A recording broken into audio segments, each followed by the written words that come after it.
kita kembali lagi dalam Diajar Nyarios Sunda. Kali ini tentang istilah Sunda, istilah ya, bukan peribahasa. Contoh ngigel curug, arti bahasa Indonesianya adalah menggigit telunjuk, padahal maknanya adalah gak dapat hasil.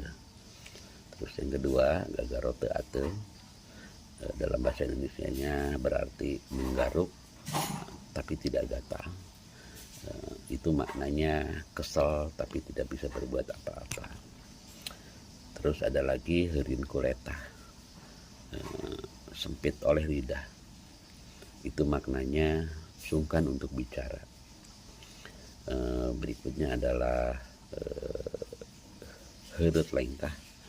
Heureut lengkah itu adalah langkah yang pendek, artinya tidak leluasa untuk bergerak atau bertindak. Terus sumput salindung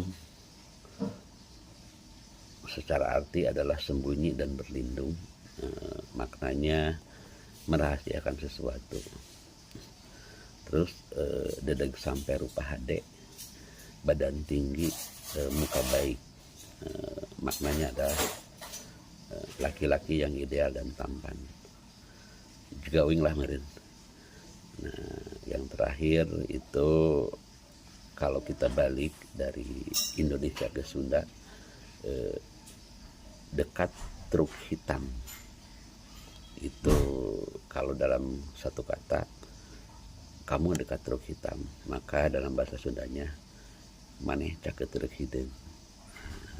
Demikian, terima kasih.